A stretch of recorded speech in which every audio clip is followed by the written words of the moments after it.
अब साहब हम आते हैं बुंदेलखंड से, ठीक है, हमारे यहाँ ठेठ का ही ठाठ है और बनारसियों से बेहतर तो ये कोई समझ नहीं सकता है। मैंने जब जिंदगी में पहली मर्तबा कहानी जैसा कुछ अपनी माँ से सुना तो वो एक कुत्ते की कहानी थी जो बूचा था। वो एक रानी की कहानी थी जिसे कुएं में धकेल दिया गया था, और जो अक्सर होता है, चूंकि पुरुषों ने स्वीकार का साहस और समता का बोध अभी भरपूर विकसित नहीं किया है, तो अक्सर रानियों को अपने कुएं से किसी लता के सहारे और किसी जादुई आख्यान में ही बाहर होना होता है, और वो भी तब ताकि जब वो बाहर आए तो कोई राजकुमार उस पर मोहित हो जाए। यह गए जमाने की बात है साहब, पर अब तो जमाना बदल रहा है, ऐसा मैं यकीन करना चाहता हूं। और उसका प्रमाण ये कक्ष भी है जहां पे फ्रंट रो में भी आपको कई महिलाएं दिख रही हैं और अलका सरावगी जैसी कमाल की कथाकार दिख रही हैं। थी पहले भी, दृष्टि नहीं थी, हम देख नहीं रहे थे।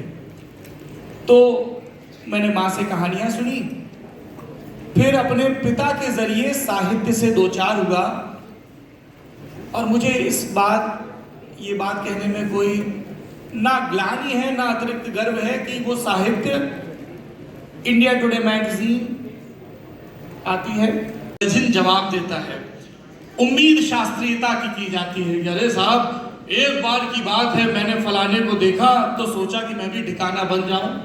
ऐसा कुछ भी नहीं हुआ था। जब हम 10वीं 11वीं में थे तो हमने एक फिल्म देखी जॉन मैथ्यू मधान की, सरफरोश। उसमें आमिर खान एसीपी राठौर होते हैं। हमने कहा यार बड़े होके आईपीएस बनना है, बढ़िया गाड़ी वाड़ी से उतरता है, जिप्सी से हचक के लठ चलाता है, सबकी भूख सरकी रहती है, और सोनाली बेंद्रे जैसी एक सुंदर युवती से प्रेम करना भी चुनती है। आप समझ रहे हैं ना कितनी संभावनाएं थी।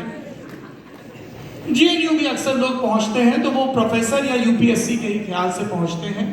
हमारा ख्याल भी कोई उलट नहीं था ज्यादा। कुल जमा ये था कि घर से बाहर निकलना था, माता और पिता के उलाहनों से बचना था, क्योंकि वो अक्सर डांट के 2-3 चीजें कहते थे कि साहब पढ़ोगे लिखोगे नहीं तो रिक्शा चलाओगे। अच्छा, हमको अक्सर ये लगता था कि रिक्शा चलाने में भी बड़े कर्तव्य लगता है, और रिक्शे के लिए बैंक लोन भी नहीं देते। अब ये रिक्शे के लिए देने लगे हो तो पता नहीं तो उसका पैसा कहाँ से आएगा, वो ये नहीं बताते थे। फिर वो कहते थे पढ़ोगे लिखोगे नहीं तो जानवर चलाओगे, और तब तक हमारे जानवर बिक चुके थे, ज्यादातर लोग शहर आ चुके थे। तो ये बड़े अधूरे से धमकियां होती थी।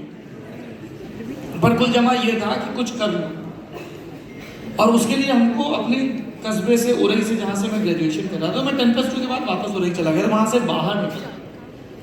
सांस पूरी नहीं आ रही थी मुझे वहां पर, और बाहर निकलने का एक रास्ता मिला जिसमें एक आर्थिक स्वावलंबन भी था कि साहब बाहर भी निकलना है। और ये वो दौर है जब आप अपनी पिक्चर के अमिताभ बच्चन होते हो और आपके पापा दिलीप कुमार, तो आपको लगता है कि दुनिया में मुझे कोई नहीं समझता, और सबसे पहले तो मेरे पापा नहीं समझते। वही पापा जिनके जैसा आप बड़े होकर बनना चाहते थे, और जब आप थोड़े बड़े हो जाते हो तो उन पापा को नए सिरे से, नई तरलता से समझ पाते हो शायद। तो बाहर निकलना था। जेएनयू एक ऐसी जगह है जहां पर अगर आप आर्थिक रूप से बहुत मजबूत नहीं हैं तब भी आप पढ़ाई कर सकते हैं। और तो हम साहब वहां से, उरई से निकल आए, दिल्ली आ गए, और दिल्ली आके समझ में आया कि एकेडमिक्स सिर्फ उतनी नहीं जितनी किताबों में दिखती है। तुम्हारे गाइड कौन है, तुम्हारा टॉपिक कौन है, तुम्हारे